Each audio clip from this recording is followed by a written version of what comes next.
Hi, welcome to Audiobook Academy. This is a self-paced audiobook. There's no need to keep an eye on things. Just pay attention. Thank you for taking the time to listen. This is a book summary of Digital Minimalism: Choosing a Focused Life in a Noisy World by Cal Newport. Even though not everyone needs digital minimalism, everyone should read it because it provides valuable insight into contemporary digital life. Social media, attention economy and digital addiction are some of the topics covered by Newport in this book. He also discusses how to be alone in a noisy and distracting world. One of the latest and most popular trends in minimalism is digital minimalism, which advocates for a more pared-down approach to our daily lives. Cal Newport, on the other hand, argues that we need to declutter our lives of unnecessary technology and take a closer look at our digital lives in the same way that Marie Kondo advocates. He argues that we all need more control over the attention economy and to take a step back from the constant bombardment of digital and technological distractions that we face today. For us to live more purposeful and productive lives, we need to simplify and declutter our digital lives, according to Cal Newport. What kind of relationship do you have with technology? Alternatively, is it a source of happiness? Digital Minimalism is an insightful and thought-provoking book about our relationship with the technology we use, regardless of how much or how little you use it. Professor Newport is a computer science professor as well as a public speaker and blogger on culture and technology. Let's take a quick look at what's been going on here. The message is the medium. Marshall McLuhan coined the phrase "the medium is the message" in the 1960s, and it's still relevant today. Since that time, technology has come a long way. The internet, cell phone reception, and all the other things that are supposed to make our lives easier and simpler are all intertwined in our daily lives. It's time to shift our focus away from the message that's being conveyed by the media and toward the technology itself. According to McLuhan, this means that we need to be more critical of our use of technology and how we're informed by it. Newport is firmly rooted in the McLuhan school of thought, and he examines the ways in which the digital age has either introduced or exacerbated behavioral patterns. When it comes to the social impact of all forms of media and technological innovation, the answer is simple: everything has an impact on society. Becoming informed and critical about our media consumption is essential to living in a time where information is at our fingertips at all times. A philosophy of digital minimalism. Newport does not consider himself a Luddite or a technophobe in the slightest. As an alternative, he adheres to a "does this bring you joy?" philosophy based on critical selection. There is no need to completely give up our digital lives, but rather to be self-reflective and critical about how much time we spend online. The focus here is on maximizing efficiency. Everything that doesn't align with our values should be thrown out of our online time and activities. This can be a difficult process, but according to Newport, we must eliminate all of the unnecessary distractions so that we can concentrate on the things that are truly important. Ask yourself why you use the technology you do in order to begin the process of digital minimalism. Consider Facebook as an illustration. What's the purpose of your Facebook account? Is it because you care so much about making new friends? Is it because you rely on it as a source of information? You may be doing this because you are eager to share your experiences with others. There is nothing sinister about these reasons for using Facebook, is there? All of these values, on the other hand, are excellent and should be promoted, right? Newport makes compelling arguments that social media is not the innocent space we portray it to be, and that we often find ourselves justifying our use of it. A closer look is in order at Facebook, so let's get started. There is no substitute for real and authentic connection, and social media sites like Facebook are all about instant gratification and like-seeking behavior, according to Newport.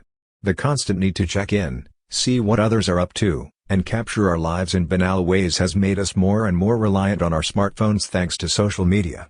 How many times a day do you look at your phone? And how many times have you taken a picture of your lunch or a meme to post online? What value do you derive from looking at these images? The days of meticulously assembling family photo albums to display on a coffee table or bookshelf are long gone. These days, our photos are merely snapshots of a moment in time that no one has the patience to savor. In our quest to document everything, we often miss out on the most important parts of life because we're too busy scrolling through a never-ending timeline. In Newport's view, the sooner we get rid of these behaviors, the sooner we can devote ourselves to the things that really matter. As a result, take a look at your media consumption habits and consider what you're gaining from them as well as what you're losing. If you want to live your best life, Newport says you must be brutal and cull everything that isn't adding to your well-being. A month makes a world of difference. There is always a challenge in the beginning. Spend a month examining your technology habits and eliminating anything that isn't absolutely necessary. In this process, You're not trying to get rid of all of your digital belongings, but rather focus on those that aren't necessary for your work or personal relationships. Keep using video platforms like Skype to keep in touch with loved ones who live far away, for example. You may want to pause and think about this if you're just sending birthday greetings and liking unmemorable content on Facebook mindlessly. The basic premise is that you should keep a technology if removing it causes harm or negatively disrupts your daily life. As cliché as it sounds, it's essential that you go back to the basics during this month. Write down all of the activities and pastimes you used to enjoy, but no longer have the time for on a piece of paper. Perhaps you'd like to spend more time with your loved ones, or perhaps you'd like to go hiking more often, or perhaps you can't recall the last time you read a book for pleasure? Having made a list of your interests and passions, you'll know how much time you'll save by cutting back on digital distractions. Denial is the subject of numerous proverbs. As the saying goes, denial is not just an Egyptian river. The power of denial cannot be underestimated. There are two kinds of denial. Delay is the deadliest form of denial, and a person in denial does not feel like they are in denial when it is happening. Because many people are in denial and don't believe that they have a problem with digital clutter, Newport claims that many people fail in the first month. To add insult to injury, they may be underestimating the value of focusing on the list of hobbies and activities that they enjoy and how much time they can devote to these pursuits. In order to overcome the first month, the first step is admitting that you have a problem. Remember that solitude isn't a punishment, but rather an opportunity to connect with others. Many of us are paralyzed by fear of being left alone. Newport believes that a lack of alone time is to blame for much of the anxiety that we feel as a society. We need to spend more time alone, in quiet contemplation, in order to recharge and stimulate our brains. Even if you're alone, you don't have to watch a series on Netflix or read a book to relax. Walking, spending time in nature, meditating, and writing down our thoughts in a journal or diary are all part of the plan. Switching off our phones is the most important part. As a result, you may be terrified of giving up social media because it allows you to connect with people who are far away. You may not be able to give up checking your email because you have to use it for work. Batching is what Newport suggests here. While the idea of batching isn't exactly new, it's a useful one in that it allows us to break down tasks into manageable chunks and focus on the most important ones. Think about what would happen if you only checked your social media accounts on Fridays at 3 p.m. In the end, you'd still be able to stay in touch with loved ones and get an idea of what's happening on social media, but you'd be able to spend more time doing other things.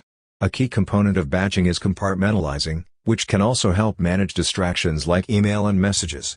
Newport also recommends doing these things in groups. After checking your email and messages every morning, respond to what's urgent and then ignore all of your inboxes until the afternoon. When we're constantly checking our email and text messages, we're interrupting our workflow and productivity. Do you remember the landline telephones we had in the old days, before cell phones? Landline telephones had a code of conduct, so you couldn't be reached at certain times of the day. As a result of the proliferation of mobile devices, we are now expected to be available at all hours of the day. Make sure you set aside time each week to have face-to-face conversations with your loved ones. Schedule conversations with family and friends for times when you're traveling or taking a break, for example. This way, you can stay in touch with them while still getting work done. Forming routines helps us develop better communication habits, preventing us from using the excuse, "I'm too busy," as an excuse to avoid chatting. How to hold yourself to the standard you set for yourself. An ambitious 6-paper-a-year goal for Cal Newport. 1 article per year is the best academics can hope for. Our own excuses for not producing at the same level as Newport may include a lack of workload, a stable economy, or perhaps just plain old good fortune. Do you recall what we discussed about denial earlier? Procrastination is a reality for most of us, and finding the discipline to achieve our goals is a struggle. Getting rid of unnecessary technology is a step in the right direction, but it's the creation of a schedule that keeps us on track. Newport's ability to balance family, health, hobbies, work, etc., may be a source of envy for many of us. A self-disciplined and regimented lifestyle, however, he maintains, is the key to his success. Plan a weekly schedule and create blocks for everything you want to accomplish to hold yourself accountable. Make some room in your schedule for last-minute or unexpected plans so that you have some leeway. Reclaim as much quality and valuable time as possible, and eliminate any activities that make your goals less attainable. Taking back control of what truly matters. In the past, we were told that sleep was a luxury and that leisure time was reserved for the weak. It's time to reclaim our time and the things that are important to us and that make us feel valuable and productive, Newport explains. It doesn't matter if we're fixing, building, or creating something, we should all strive to do something creative and meaningful. Making something from scratch or fixing something you'd normally outsource can bring immense joy. Creating, rather than purchasing, gives us a sense of accomplishment and satisfaction that we don't get from shopping. This sense of accomplishment boosts productivity because it snowballs into one's work life when one spends leisure time productively. As a matter of fact, productivity isn't just tied to one's job. Finally, he recommends joining groups, clubs, and societies in order to spend quality time with friends and family. Being a part of a group gives us a sense of belonging and purpose in life. Ending on a high note. Our time is the most valuable resource on the planet. Let go of all the things that aren't necessary, and you'll be amazed at what you can accomplish. Is it possible to imagine all of the things you could accomplish in your lifetime? Self-reflection isn't meant to make us feel guilty or ashamed, but rather to help us better understand what is important to us. We can join the attention resistance by becoming more aware of the factors that contribute to our time wasting, Newport argues. We don't need to return to the dark ages in order to practice digital minimalism, rather, it's about simplifying our lives while still embracing technology. While technology can be tailored to our specific needs, we should also spend time without it to pursue creative and tangible projects. Instant gratification has made us less sensitive to the world around us, making us less aware of what's going on around us. We go from one moment to the next in a blur, rarely pausing to take in the beauty and wonder of the world around us. So, if you're not sure where to begin, consider purging your phone. Consider using a single phone or tablet for social media, texting, and other apps so that you don't get distracted by them. Adopt the principle of batching to limit your attempts at multitasking or set aside a specific time and day for social media engagement. Slow down and realize that news and information aren't always as important as you think they are. Instead of cramming every ounce of your day with breaking news, go back to reading the Sunday newspaper. Believe that your phone is not smarter than you, and that you have the power to turn it off and enjoy the silence. Thank you for listening in Audiobook Academy. Please don't forget to subscribe for more content like this. See you in next audiobook.